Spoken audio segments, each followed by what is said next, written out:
High বন্ধুরা, কেমন আছেন সবাই? আশা করি ভালো আছেন। আপনাদের সবাইকে স্বাগত জানাচ্ছি আমাদের চ্যানেলের আরও একটা নতুন ভিডিওতে। আচ্ছা, কখনো কি আপনাদের এমন মনে হয়েছে যে কিছু একটা খুব খারাপ হতে চলেছে? মনে হচ্ছে মৃত্যু আপনার দিকে তাকিয়ে হাসছে? যদি এমন অনুভূতি হয়ে থাকে, তাহলে আজকের এই ভিডিওটা আপনাদের জন্য। আজ আমরা কথা বলবো ফাইনাল ডেস্টিনেশন ব্লাড লাইন নামের একটা সিনেমা নিয়ে। এটা একটা কনসেপ্ট মুভি যেখানে একটা পরিবারের বংশগত অভিশাপ, পুরনো কিছু রহস্য আর মৃত্যুর এক অমোঘ নিয়ম একসাথে মিশে গেছে। এখানে মৃত্যু কোনো সাধারণ ঘটনা নয়, এটা একটা প্ল্যান করা খেলা। একবার যদি আপনি মৃত্যুকে কোনোভাবে ফাঁকি দিতে পারেন, বিশ্বাস করুন সে আরও ভয়ঙ্কর হয়ে ফিরে আসবে। তাহলে চলুন আমরা এই রোমহর্ষক গল্পের গভীরে যাই আর দেখি কে বাঁচে, কে মরে, আর কেন এই মৃত্যুকে আটকানো প্রায় অসম্ভব। তবে ভিডিওটা শুরু করার আগে আপনাদের কাছে আমার একটা ছোট্ট অনুরোধ, প্লিজ ভিডিওটা শুরু থেকে শেষ পর্যন্ত দেখবেন। আর যদি আমাদের আজকের এই চেষ্টা আপনাদের ভালো লাগে তাহলে লাইক দিতে ভুলবেন না, আর চ্যানেলে নতুন হলে সাবস্ক্রাইব করে আমাদের সাথেই থাকবেন। তাহলে আর দেরি না করে আজকের ভিডিওটা শুরু করা যাক। গল্পের শুরুতেই আমরা পল ও আইরিশ নামের এক কাপলকে দেখি। পল আইরিশকে সারপ্রাইজ দিতে শহরের নতুন স্কাই ব্লু রেস্তোরাঁয় নিয়ে যায়। লিফটে ওঠার সময় আইরিশ এক দুষ্টু বাচ্চা ছেলেকে কয়েন নিয়ে খেলতে দেখে। রেস্তোরাঁয় পৌঁছে ড্রিঙ্ক আনার সময় আইরিশের হঠাৎ গা গুলিয়ে ওঠে এবং মারিয়া নামে এক মহিলা বুঝতে পারে সে প্রেগন্যান্ট। পল ছাদে আইরিশকে প্রপোজ করে, আর আইরিশ হ্যাঁ বলার পাশাপাশি তার প্রেগন্যান্সির খবর দেয়। ঠিক তখনই সেই বাচ্চা ছেলেটা ছাদ থেকে কয়েনটা নিচে ফেলে দেয়, যা বিল্ডিংয়ের এসি ফ্যানে আটকে যায়। কিছুক্ষণ পর রেস্তোরাঁতে নাচ গানের সময় ফাটল ধরতে শুরু করে কাঁচের মেঝেতে, আর ফ্যান থেকে ছিটকে আসা কয়েনটা গ্যাস পাইপ লিক করে দেয়। আইরিশ এক ভয়াবহ দুর্ঘটনার আগাম আঁচ পায়। বিল্ডিং ভেঙে পড়ছে, বিস্ফোরণ হচ্ছে, সবাই মারা যাচ্ছে, এমনকি পলও। বন্ধুরা, আসলে আইরিশ এই পুরো ঘটনাটা আগেই দেখতে পেয়েছিল, তাই সে দ্রুত সবাইকে সতর্ক করে। তার জন্য সেদিনের দুর্ঘটনায় অনেকেই বেঁচে যায়, কিন্তু মৃত্যু তাদের পিছু ছাড়ে না। যারা বেঁচে ছিল তারা একে একে অদ্ভুত দুর্ঘটনায় মারা যেতে থাকে। শুধু তাই নয়, এই অভিশাপ তাদের পরের প্রজন্মের উপরও চলে আসে। অনেক বছর পর আইরিশের নাতনি স্টেফানি একই রকম দুঃস্বপ্ন দেখতে শুরু করে।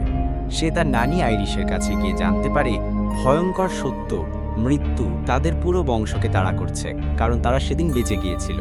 কথা বলার মাঝেই এক দুর্ঘটনায় আইরিশ নিজেই মারা যায়, যেন তার কথাগুলো প্রমাণ করে দিয়ে। আইরিশের মৃত্যুর পর অভিশাপ স্টেফানির পরিবারের দিকে ধেয়ে আসে। স্টেফানি আইরিশের একটা ডায়েরি পায়, যেখানে মৃত্যুর সম্ভাব্য পরিকল্পনা লেখা ছিল। সে তার মামা হাওয়ার্ড, মামাতো ভাই বোন এরিক, জুলিয়া, ববি এবং ভাই চার্লিকে বাঁচানোর চেষ্টা করে, কিন্তু মৃত্যু তার খেলা শুরু করে দেয়। প্রথমে হাওয়ার্ড এক মর্মান্তিক গার্ডেনিং দুর্ঘটনায় মারা যায়। তারপর জুলিয়া আবর্জনা তোলার ট্রাকে পিষ্ট হয়ে মারা যায়। এরিক, যে কিনা হাওয়ার্ডের আসল ছেলে ছিল না, এই সত্য পরে প্রকাশ পায়। সে তার ভাই ববিকে পিনাট অ্যালার্জির মাধ্যমে একবার মেরে বাঁচানোর চেষ্টা করে, কিন্তু নিজেই এমআরআই মেশিনের এক ভয়ঙ্কর দুর্ঘটনায় মারা যায়। এই ঘটনায় এক নার্সও মারা যায়। হতাশ হয়ে স্টেফানিরা জেবিয়ট নামে একজনের খোঁজ পায়, যে আসলে স্কাই ব্লু রেস্তোরাঁয় বেঁচে যাওয়া মারিয়ার ছেলে দেবী। দেবী জানায় মৃত্যুকে ফাঁকি দেওয়ার দুটো উপায় আছে, হয় অন্য কাউকে মেরে তার জীবনকাল নেওয়া, অথবা নিজে একবার মরে আবার বেঁচে ওঠা। কিন্তু দেবী এটাও বলে যে এই খেলা খুব বিপজ্জনক।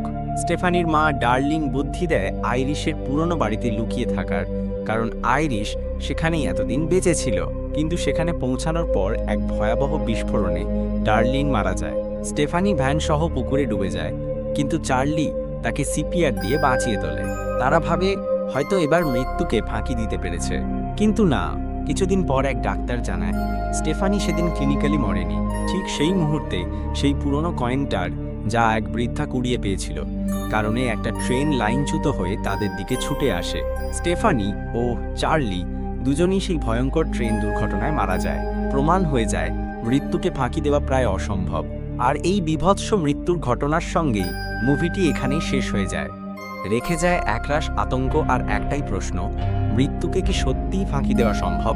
তো বন্ধুরা, এই ছিল ফাইনাল ডেস্টিনেশন ব্লাড লাইন মুভির হাড়হিম করা গল্প এবং তার বিস্তারিত এক্সপ্লেনেশন।